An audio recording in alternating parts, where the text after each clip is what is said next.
नमस्कार दोस्तों इमेजिन करिए आप एक बीच पे आराम से बैठे, रात की समय है और गर्मी का मौसम है। आप आराम से अपने दोस्तों के साथ एक बीच पे बैठे हैं और आपको अचानक आते दिखते हैं जो उस साइड से एक अचानक से शिप आ रहा है, एक कार्गो कंटेनर शिप।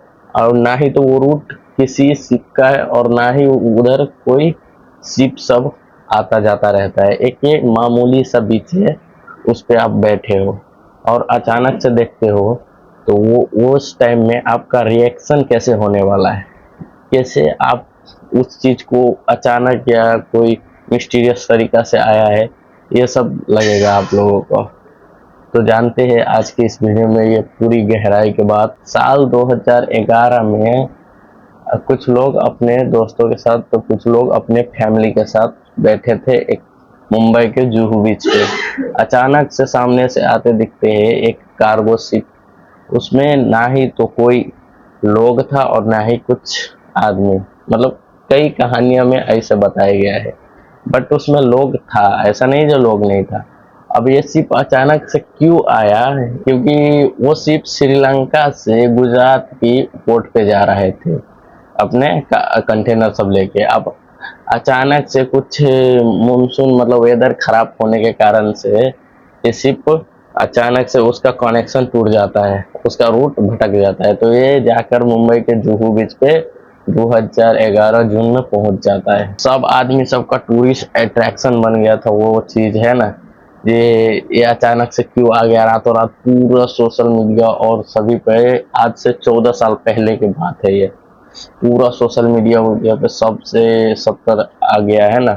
और बहुत चर्चा में रहा ये, और पूरा टूरिस्ट अट्रैक्शन बन गया था वहां पर। अब मेन बात ये थी कि जो वो शिप को वहां से निकाले कैसे, क्योंकि जब भी जमीन के साइड में आया वो शिप तो इस जमीन के अंदर धंस गया था। मतलब पूरा तरीका से उसका फ्लोट नहीं कर रहा था, पूरा जमीन के अंदर धंस गया था। वहां पर नेवी और कुछ सरकारी कर्मचारी ने लगभग 3 हफ्ते की मेहनत के बाद वो शिप को निकाल देते हैं और वापस छोड़ देते हैं। साल 2020 में विकी कौशल का एक मूवी आया था, भूत द हॉन्टेड शिप। तो उसका जो डायरेक्टर था वो इंस्पायर हुआ था ये एमबी वेस्टर्न कर शिप से। अब मैं बता दूं, मुंबई के जुहू बीच पे जोन शिप आया था वो एमबी वेस्टर्न था। साल 2011 जून में आया था। लगभग 3 हफ्ते फंसे रहे, फिर उसके बाद 2 जुलाई को ये वहां से फिर से प्लॉट करने लगा।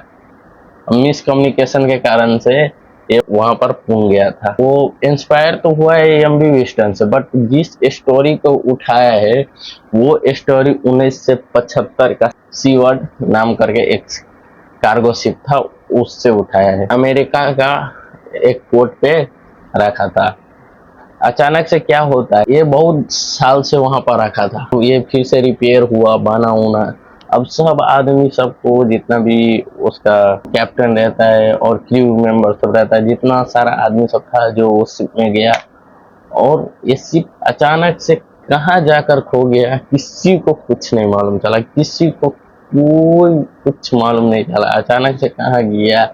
अब हैरानी की ये बात है, जो वो शिप पे जो भी जाता था वो शिप मतलब वो आदमी को क्या कर देता था, आदमी उधर से गायब हो जाता था, आदमी गायब हो जाता। अब इस शिप को लेके कई सारे मिस्टीरियस थ्योरी बनाया गया है। जस्ट लाइक कितना लोगों को मानना है जो इस शिप पे भूत रहता है, कितना लोगों को मानना है जो इस शिप को पायरेट ने लूटा था, कितना लोगों को मानना है जो कोई आंधी तूफान आया था इस कारण से आदमी सब मर गए। साल तो देखो 1975। अब वो शिप कहाँ है क्या है मालूम नहीं, बट 2011 में ये एमबी विस्टन आया था तो उससे इंस्पायर होके विकी कौशल का मूवी बना है द भूत हॉन्टेड शिप। अब अचानक का बात है, आप सोचो आप उसमें एक सिंपल से आदमी हो, मतलब एक कॉमन मैन है ना, जो उसको क्रू हो, काम करने वाला आदमी। तो आप सोचो जो उसमें ऐसा ड्रामिंग चीज रहेगा तो आपका किस तरीका से इम्पैक्ट पड़ेगा उस चीज पे। मतलब आप उस चीज अनहोनी का मतलब आजकल के दुनिया में भी कितना सारे लोग हैं जो कि इस चीज पर भरोसा करता है कि हाँ भूत प्रेत होता है, बट मैं तो नहीं करता हूँ। फिर भी ये 1975 का बात है, आज से लगभग 50 साल पहले का बात है ये। अब उस समय का बात लेके अब भी ये इंस्पायर्ड हुआ है। उस शिप का नाम था सीबर्ड, लेकिन कई लोगों का मानना था कि इस शिप पे असली में कुछ मिस्टीरियस शक्ति है। इसके बारे में एक पॉपुलर थ्योरी निकला है। जिस दिन ये शिप जो निकला ना है सीबर्ड, तो उस दिन क्रू मेंबर्स और कैप्टन सब बर्थडे पार्टी मना रहा था, है ना। और उसी बर्थडे पार्टी में सभी लोग अचानक से गायब हो गए। मतलब मर गया कि क्या हुआ मालूम नहीं, इसके बारे में एग्जैक्ट नहीं बताया गया है। बट मर गया कि क्या हुआ वो तो नहीं मालूम। लेकिन जितना भी पता चला है, जो सारे के सारे आदमी सब गायब हो गए, एक भी आदमी नहीं है। और वहां पर जितने आदमी या तो टूरिस्ट बन के जाते थे या फिर कुछ भी बन के, तो वहां पर भी उसके साथ सेम हादसा होता था। मतलब या तो मर जाते या फिर अचानक से आप गायब हो जाते थे। और ये मिस्टीरियस शिप का मैं लोकेशन बता दे रहा हूँ, आप रिसर्च भी कर लेना। इसका नाम था सीबर्ड। 1975 में ये अमेरिका का आइलैंड के पास में पाया गया। तो काफी ज्यादा पुराना भी हो गया था, इसके कारण से इसका अब स्क्रैप मेटल्स भी नहीं अवेलेबल है। तब तक के लिए बहुत बहुत धन्यवाद।